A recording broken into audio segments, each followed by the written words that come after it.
As always with these chats, I'd like to note that you should ask your questions through either the chat window or the Q&A window, and we will get those answered in order that we receive them. So today, of course, you get a little bit of news from me, Karen O'Neill, the Director of Green Bank Observatory.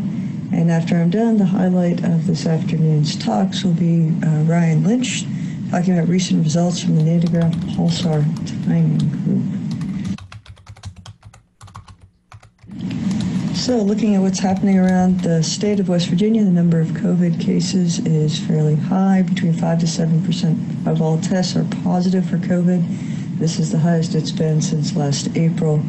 The result of that, of course, is masks are required indoors, no large gatherings, and so forth. Then Pocahontas County itself, which is located right here, we're yellow. The number of cases is actually going down, and with luck, we'll soon find that the number of cases dropping to zero, and we'll be turning green again. Within the observatory, of course, the GBT remains in full operation, and work is going slowly. All of our projects, all of our operations are continuing, though, and they're very safe. If you were called into this telecom 2 weeks ago, you would know that I did announce we had our first case of one of our staff members who works on site testing positive for COVID. And I'm very happy to report that our site protocols, the safety protocols, are working well. We've had no transmission on site and no cases of work-related COVID-19 on site, which is fantastic news. Looking ahead, we have a planned outage for the next 2 weeks of the GBT. This is primarily for track work, for replacing some of the grout underneath the track. We also have the installation of the Lassie instrument, and we'll get some good commissioning results during this, an SCU upgrade, and a few other things going on during that time.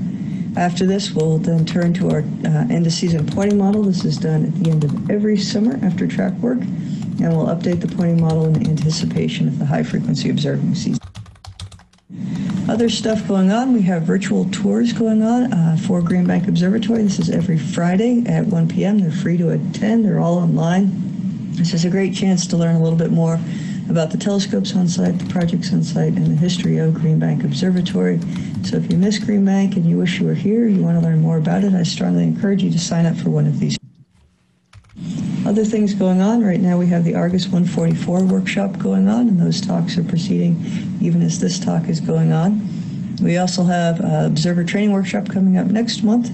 That one is completely full. Our next Observer Training Workshop will be in February, 9th and 10th of February in 2021. That's also remote, and so I encourage you to keep an eye out for registration for that if you're interested. And then in May of 2021, we'll have our single dish training school with Arecibo, and the details of that are coming very soon. So with that, I would like to thank all of you for taking time in your afternoon to learn a little bit about Green Bank Observatory. And now I'll hand this off to Ryan Lynch for our main event to talk about NANOGrav Pulsar results. Thank you.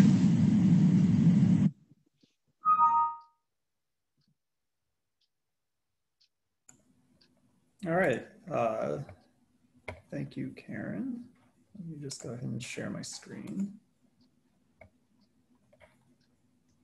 And start. All right. Can people see me and see my screen? We can see you fine. All right, thanks. So thank you. I'm really happy to be here today to talk about some recent results from the NANOGrav Physics Frontier Center. My name is Ryan Lynch, and I am a staff scientist at the Green Bank Observatory.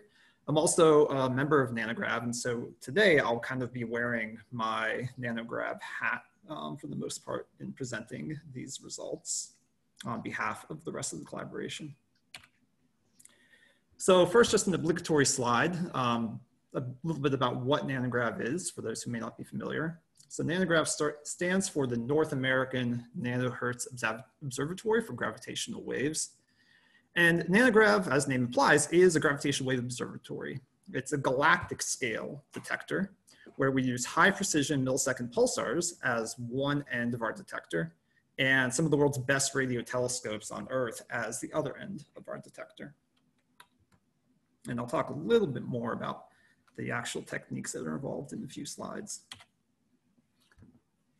NANOGrav as an observatory is highly complementary to other gravitational wave observatories. It probes a lower frequency part of the gravitational wave spectrum than ground-based laser interferometers, as well as planned future space-based laser interferometers. And that means that it also probes a different source class as well. So the most likely sources for NANOGrav are supermassive binary black holes that are on the early stages of in-spiral. But there are other potential sources in this gravitational wave frequency band, such as cosmic strings, and perhaps even primordial gravitational waves. So by using different techniques and observatories to probe the gravitational wave spectrum, we gain a more complete picture of the gravitational wave universe, much as different telescopes in the electromagnetic spectrum give us a more complete picture. But NANOGrav is also a collaboration of scientists, engineers, and educators. There are over 100 full or associate members in NANOGrav at over 50 institutions around the world. So although North American is in the name, that really refers to the telescopes that we primarily make use of. It really is a global collaboration. And we're also very proud of the fact that postdocs and early career faculty and scientists, as well as graduate students, play a major leading role in NANOGrav. In fact, 60% of the different working group chairs within NANOGrav are postdocs or new faculty. And some of the recent papers that I'll be highlighting, the corresponding authors on those are all NANOGrav postdocs. And I just have a picture there from a relatively recent fall NANOGrav meeting at Green Bank, back when we were allowed to get together. That most certainly is not the full collaboration, but those are the people who were able to attend that particular meeting. NANOGrav also collaborates internationally with the European Pulsar Timing Array and the Parkes Pulsar Timing Array, which uses the Parkes telescope in Australia, through an overarching organization known as the International Pulsar Timing Array. And there is increasing collaboration with PTAs in China, India, and South Africa as well. So not only is this a reasonably large collaboration in North America, it is a global and growing collaboration. So I've mentioned this term pulsar timing a couple times now, so let me just say a little bit about what that is. NANOGrav uses millisecond pulsars as clocks whose ticks are basically pulse arrival times. And by looking at changes in pulse arrival times, we can effectively use pulsars to do differential range measurements from the Earth to the pulsars themselves. The influence of gravitational waves on the Earth are expected to cause path length changes of about tens of meters over the entire distance to the pulsars, which translates into a change in the arrival time of about tens to hundreds of nanoseconds. And just to emphasize again that the gravitational wave frequency here is in the nanohertz portion of the spectrum, or wavelengths of about 10 light years. So we are not seeing a very high frequency signal with a chirp like you would see in the LIGO detector. These are slower oscillations from lower frequency gravitational waves. Now, the kind of smoking gun signature of a gravitational wave in a pulsar timing array is a set of spatial correlations between different pulsars that depends upon their angular separation on the sky. And general relativity predicts a very particular quadrupolar pattern to this correlation function. There are potentially other sources of noise in pulsars that we need to measure and account for, but much of that will be uncorrelated between pulsars. There are other potential correlated effects, such as a reference clock error on the Earth, or a local gravitational effect in the solar system, but these would be expected to have a monopolar or dipolar signature. And so this is what allows us to distinguish individual sources of noise in the pulsars or other correlated processes from a gravitational wave. Now, this is not a simple measurement to do. It requires regular, years-long monitoring of dozens of pulsars spread across the sky. And we need to be able to predict and track the arrival times of pulses from those pulsars to tens of nanoseconds over timescales of over a decade. But we're able to do this using radio telescopes like the GBT and Arecibo, as well as others. So the panel here on the lower right shows timing residuals. These are the differences between the observed and predicted arrival times for one of our NANOGrav pulsars, J1713 plus 0747. And the different panels show a few different representations of the data, with the bottom one showing changes in the interstellar medium density along the line side of the pulsar, which is something that we have to measure. But I just want to call your attention to the scale on the vertical axis at the top. The RMS there is on the order of a few tens of nanoseconds for this particular pulsar. So it's a difficult experiment to do, but it is one that we are doing successfully.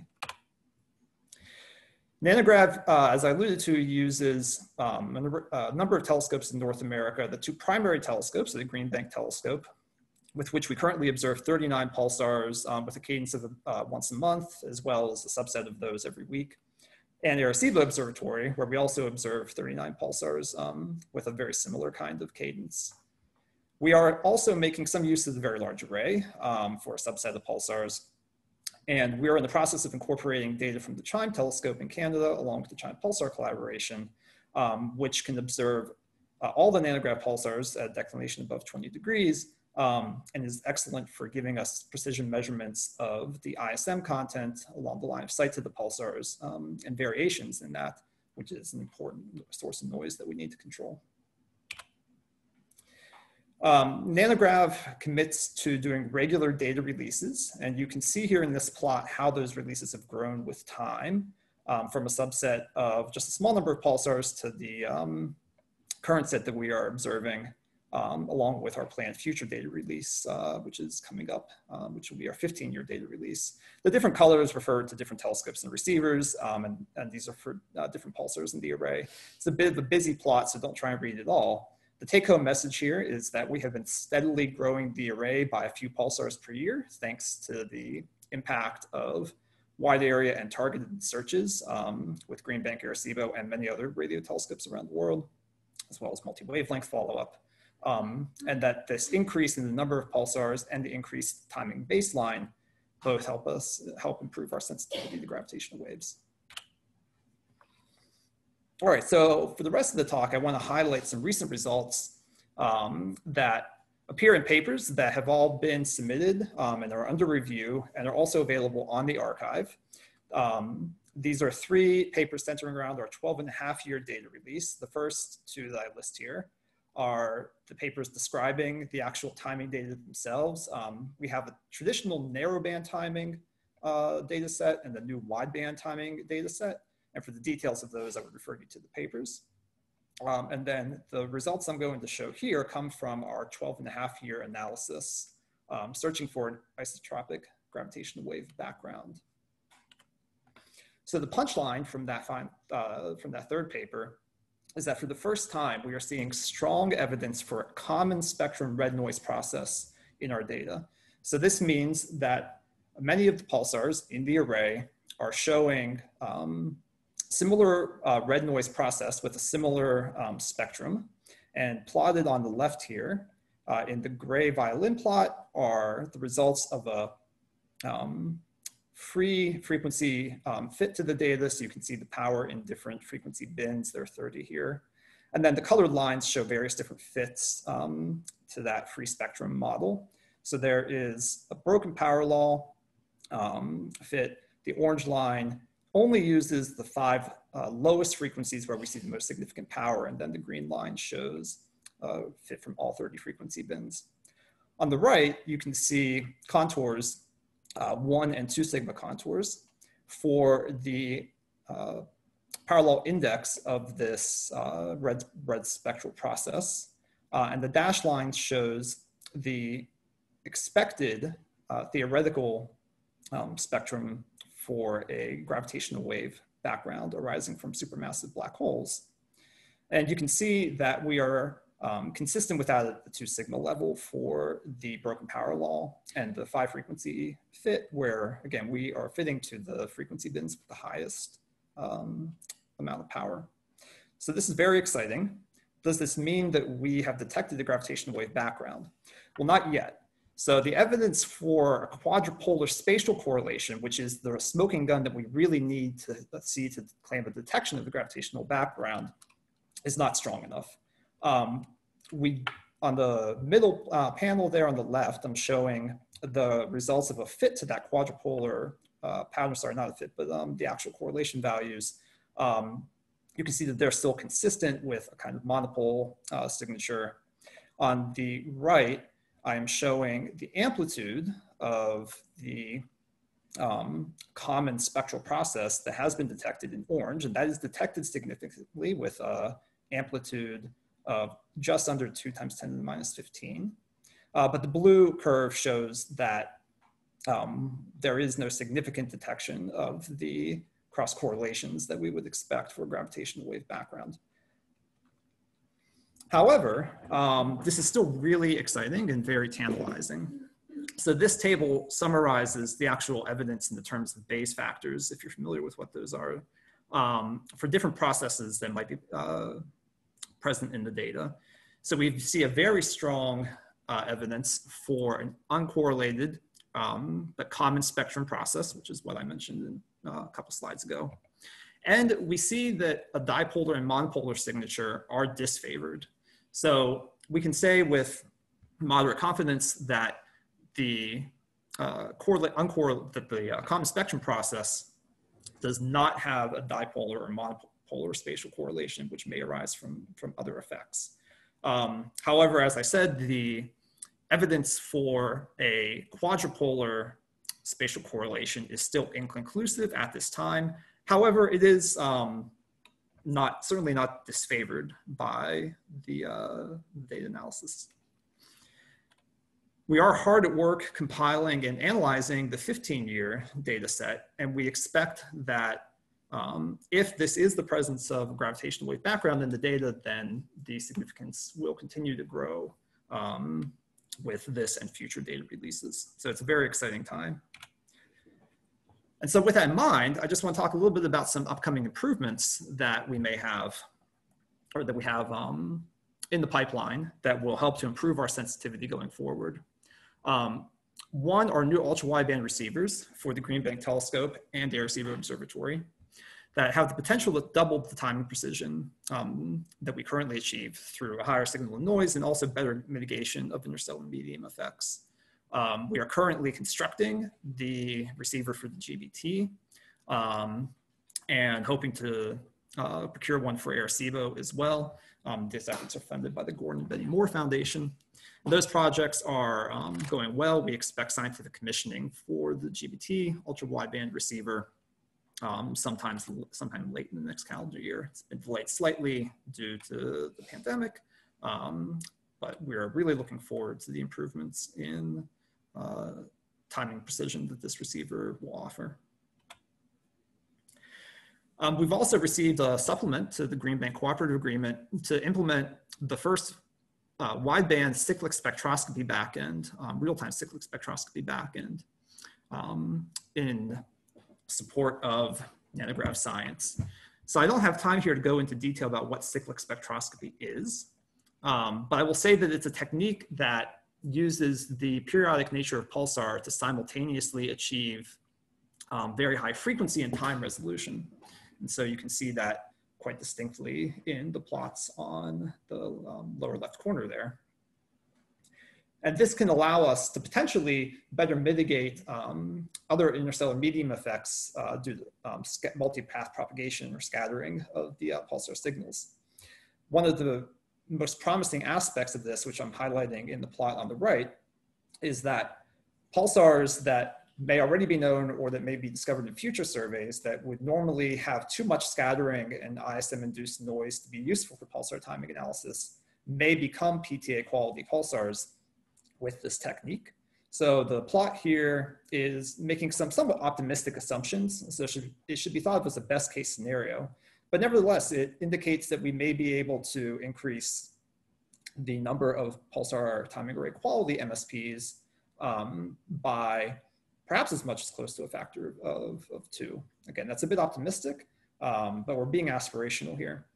And any increase in the number of pulsars helps us to map out those spatial correlations, and any improvement in overall timing precision allows us to more precisely probe small path length changes that are the signature of gravitational wave background.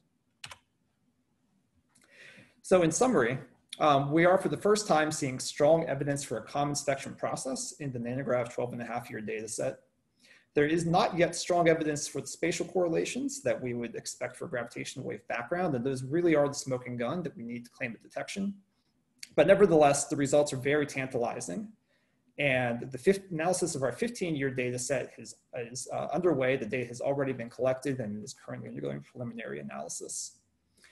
And we expect continuous improvements in both the quantity and quality of the data. So this is a very exciting time for NANOGrav, for pulsar timing arrays in general, and for gravitational wave astronomy.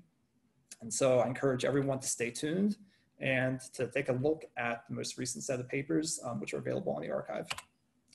Thank you, and I'd be happy to field any questions if we have them.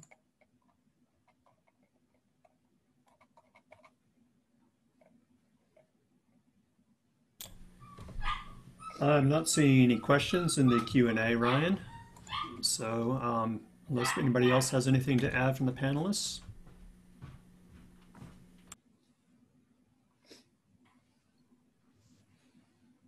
Yeah, this is Jay.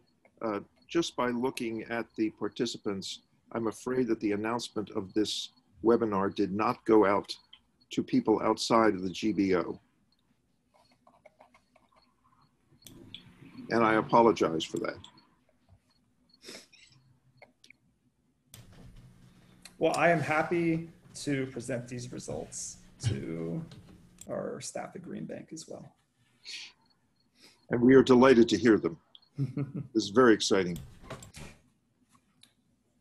We are, since we may have a smaller audience and there is still a little bit of time, I'd be happy to go into a little bit more detail about any of these points if anybody wants to probe a little bit more. Yeah, Ryan, just as Jay again, could you explain what it is about cyclic spectroscopy that will reduce the effective timing jitter on some of these pulsars?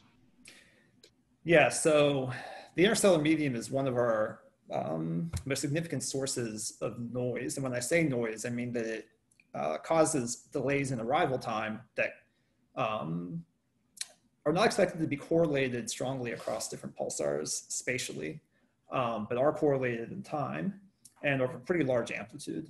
And of course, we couldn't interpret those as a change in path length, as opposed to just kind of a delay due to the multipath propagation, in which case it is a change in path length or dispersive delay. So coherent dedispersion is a technique that allows us to completely remove the effects of dispersive delay. But scattering is a little bit harder to get a handle on.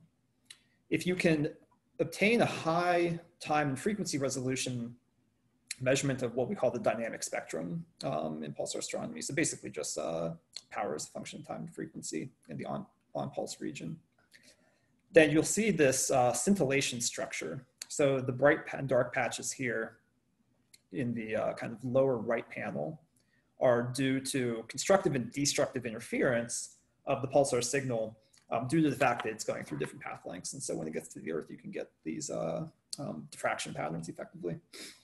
And so if we can resolve and measure that scintillation structure, then we can measure the actual scattering time scales and remove that noise term, or at least mitigate that noise term in the arrival time measurements. There's also the potential to actually completely deconvolve the effects of scattering, which are generally modeled as a one-sided exponential tail, so it broadens the overall pulse profile. But a broader pulse profile leads to less precise measurements of the time of arrival. So if one can measure that actual broadening function and deconvolve it from the intrinsic pulse profile, you may be able to also get a more precise measurement of the time of arrival.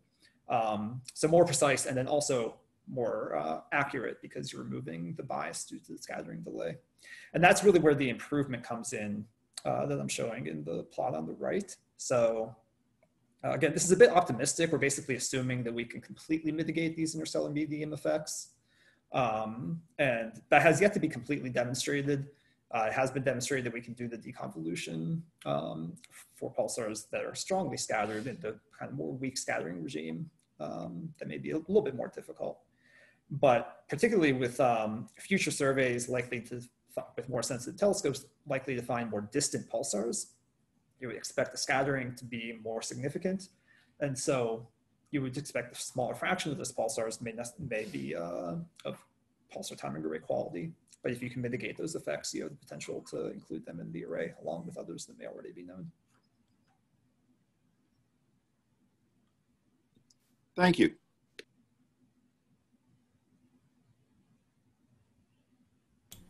Do we have any other questions or comments from the panelists on today's talks? We do have some questions coming in. Why didn't you try fitting a power law plus noise to the data? What's shown here is the fit of a power law. So there's a few different types of fits here. One is over all of the frequency bins.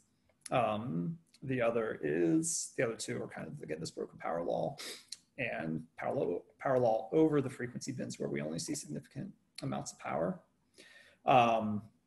And the spectral indices that we get from those are broadly consistent, perhaps for the last two, with what we'd expect for a gravitational wave background. So that is what's being done here. I will say that this is kind of summarizing the results of a rather sophisticated modeling process in order to search for this common spectrum red noise process across all pulsars. So what you're seeing here is basically a fit to the common red noise processes after having marginalized over the individual pulsar red noise processes, which one also needs to account for. Okay, and Tony, I've allowed you to speak because I'm not quite sure I can translate your next question properly. Right. The proper way to fit a power law is to also include some amount of noise, which you'd see off to the right in your plot on the left. And so you should have the power law terms plus a constant value, which is the noise. And if you don't fit that, you can actually wind up with wrong fitted power laws to the data. It's going to be something sort of like your broken power law, which has a slope of 0 for the second part. But it's including that noise term along with the power law is the proper and accepted way to fit power laws. Yeah, I can point you to the paper where it has the exact power law model, which is included. I don't think there's a separate noise term. I'd have to go back and look to be sure. It's in the this Arzmanian et al. 2020 paper.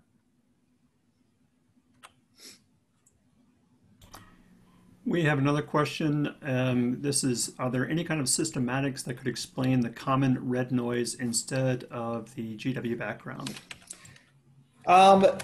Yes, potentially, but those are handled in the processing. So one of the most significant, which we encountered with the 11-year data set, is errors in the solar system ephemeris. So in order to do this measurement, we basically have to transform the times of arrival to an approximately inertial reference frame with respect to the pulsars, and we use the solar system barycenter for that. But in order to do that, we need to know where the solar system barycenter is with respect to the Earth.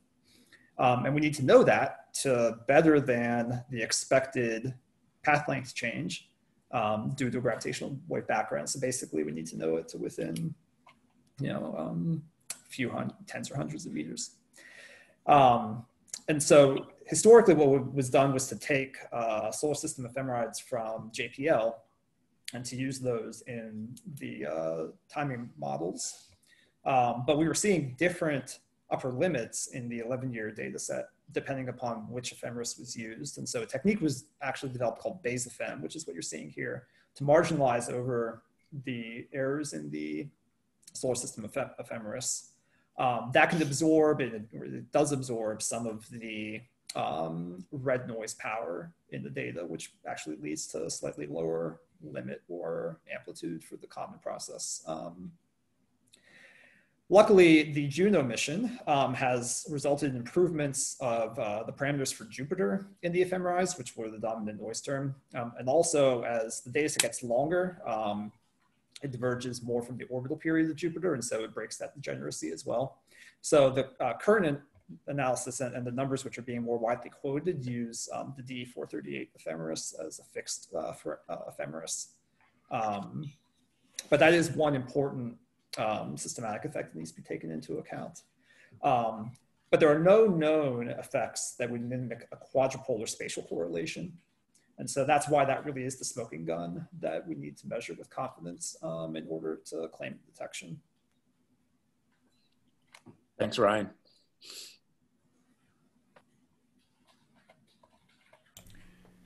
Any other questions from our Q&A areas? Okay, well, I thank everyone for attending. A recording will be available on our website once it is processed, and we'll see you in 2 weeks. Thank you very much. All right, thank you.